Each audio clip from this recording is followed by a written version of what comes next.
There's a category of film I'm endlessly fascinated by. I call it Flawed Brilliance. These are the films that, for whatever reason, slip through the cracks. They were dismissed on release, branded as guilty pleasures, or, in the case of 1997's The Night Flyer, burdened with the perceived lesser status of a made-for-TV movie.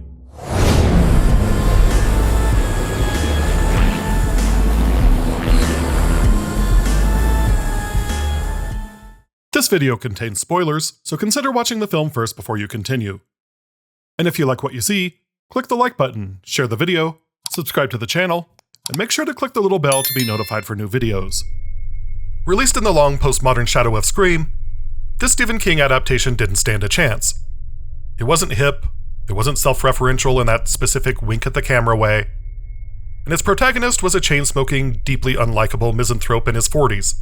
Where's my goddamn dead baby? And yet, I find myself rewatching it, time and time again, more often than many of its classic contemporaries. Because The Night Flyer is, in my opinion, one of the most vicious and insightful horror films of its decade. It's a bitter, acidic, and stunningly prescient critique of the media's appetite for spectacle. A film that understands the parasitic nature of the 24-hour news cycle long before that cycle became our reality. The Night Flyer is not really a creature feature. It's a story of a deeply ingrained and corrosive moral burnout. It deconstructs the vampire subgenre, not by focusing on the monster who drinks the blood, but on the human monster who drinks the misery. I said, move it along, buddy. Get your hands off me, pal. I'm the fucking press. It argues that, in the hunt for the ultimate spectacle, the reporter and the killer become one. And the real inescapable horror is the machine that flattens that tragedy into a product. It's a diary of the deranged and dangerously sick. I'm talking about kindergarten teachers setting fire to their students because they think these 5-year-olds are plotting their executions. On the surface, The Night Flyer is a gritty supernatural thriller. It's directed by Mark Pavia, who gives the whole affair a grounded, grimy, noirish vibe that feels less like a Stephen King fantasy and more like a grim procedural. The story follows Richard Dees, a reporter for the bottom-feeding supermarket checkout tabloid Inside View. Dees is played with a magnificent sour-faced exhaustion by the late great Miguel Ferrer. This performance is the pillar of the entire film, from the way he dangles his cigarette to the palpable self-loathing that radiates from him. Dees lives by a simple, cynical motto. Never believe what you publish. And never publish what you believe. He is the personification of spectacle addiction. A man so hollowed out by his profession that he has become a walking, talking shell of pure cynicism. He's not a hero. He's not even an anti-hero. And he's not even the inconvenient pain in the ass he was in The Dead Zone. He's just a bastard. And the film is brave enough to never ask us to like him. Bastard! Bastard!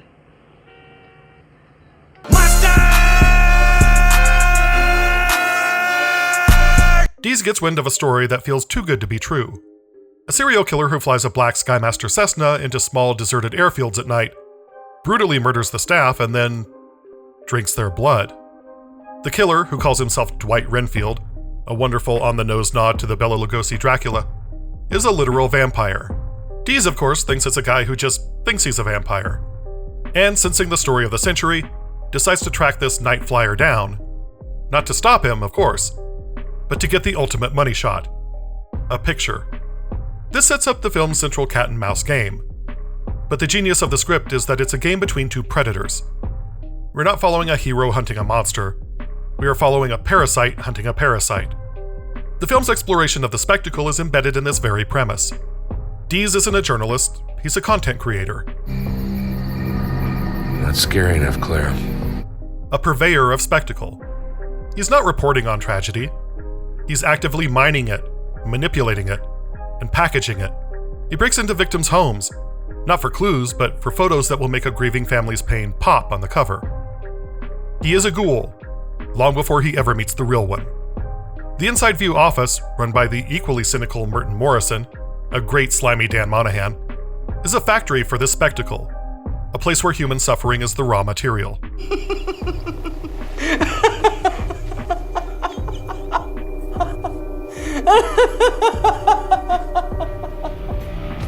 As for its place in the vampire subgenre, The Night Flyer is a brutal modernization.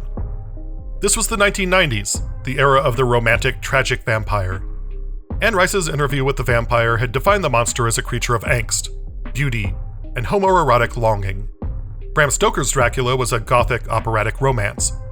The Night Flyer completely rejects this. Its vampire is not romantic. He is not sexy. He is a disgusting, filthy, and terrifying thing. The film strips the vampire of all its Byronic charm and returns it to its roots as a pest, a predator, and a source of visceral contamination. The emotional core of the film is Dees' rivalry with a new ambitious reporter at Inside View, Katherine Blair, played by the excellent Julie Entwistle in her only Hollywood role of note.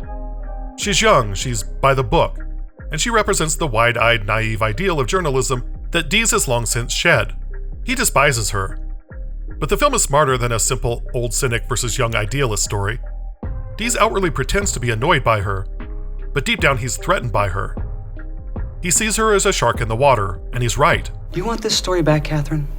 You know I do. She is just as ambitious as he is, just not as practiced in her own corruption. Yet. Dees' hunt for Renfield is a rampage of his own monstrosity. He doesn't follow clues so much as follow the trail of misery. He lies to victims' families, he desecrates a grave, he is, at every turn, a parasite, sniffing out the misery and then sucking it dry. I find this so much more interesting than a simple good guy detective story. This is a film about the trauma of a job that demands that you become a monster to succeed. If you want to beat Dees, you gotta play the game like Dees. It's the ultimate allegory for burnout, for that feeling that you've compromised so much of yourself for a paycheck, or for the story, that you don't even know who you are anymore. The film constantly draws a parallel between its two antagonists. Renfield, the vampire, drains people of their blood. Dees, the reporter, drains them of their dignity, their privacy, and their grief. Dees feeds on them, turning their worst moments into his front-page kill. This all culminates in the film's staggering climax at a small airfield in Wilmington. Dees, finally one step ahead of Katherine and the police, lands his own plane and finds the airport is a slaughterhouse. Blood is everywhere. Bodies are torn to pieces. It's a genuinely gruesome and effective sequence. Dees, camera in hand, walks through the carnage, not in terror, but in professional awe. This is it, the motherlode. He slips in a patch of blood and staggers into the men's room to wash up. And this is where the film just ascends. Inside, the vampire Dwight Renfield stops to urinate, only registering in the mirror as a stream of blood suspended in the air above the urinal. Dees is frozen as Renfield speaks, his voice a combination of earthy bass and sibilance. He knows exactly who Dees is. He's been a fan for years. And this is the moment of truth. Renfield isn't going to let Dees publish those pictures. And in fact, he reads them for filth, forcing him to feed off the blood and descend into his own personal hell, where Dees is confronted by the zombie-like spirits of his victims. Dees tries to fight them off with an axe, which looks mighty suspicious when the police arrive and see him swinging at a pile of dismembered bodies. As Dees is gunned down, Katherine Blair looks out the window, and she sees him. She sees Dwight Renfield, the real killer, climb into his black Cessna and fly away into the night. Katherine has the truth. She is the only living witness. And what does she do? She adopts the motto. Never believe what you publish. And never publish what you believe. She has the grist for her first cover story. Richard Dees is the Night Flyer. This is the anti-cathartic ending that I so genuinely adore. It's so bleak, so mean-spirited, so perfectly Stephen King. You either catch the spectacle, or you become it. The Night Flyer is a stunning piece of flawed brilliance. Its TV movie budget shows at the seams. Some of the supporting performances are a bit thin. Dwight Renfield's purple line delivery sometimes resembles Macho Man Randy Savage more than anything. Open your camera or I'll do it.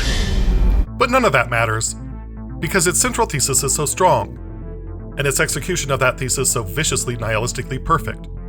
Miguel Ferrer's performance as Richard Dees is a tragic, cynical portrait of psychological rot.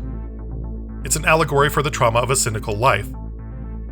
A man so burnt out on finding the cruelty of the world that he decides to become its merchant. He thought he was exploiting the story, but the story was just a trap, set by a monster who understood him better than he understood himself. The film's critique of the spectacle is its lasting legacy. It's the machine that doesn't care about the truth. doesn't care about Dees or Renfield or the victims. It only cares about the next freak, the next scandal, the next story to feed on. Katherine Blair, the supposed idealist, doesn't expose the truth. She doesn't save Dees. She doesn't save his reputation. She just takes his job. She becomes the next cog in the machine. The cycle of trauma, exploitation, and spectacle continues, unbroken. The Night Flyer is a horror film that uses the vampire as a simple, bloody punctuation mark and a much more terrifying sentence. It's a film about the horror of discovering that the abyss you've been staring into isn't just staring back. It's publishing your picture on the front page. Stay warm, stay safe, wash your hands, return your shopping carts, make good choices, and I'll see you next time.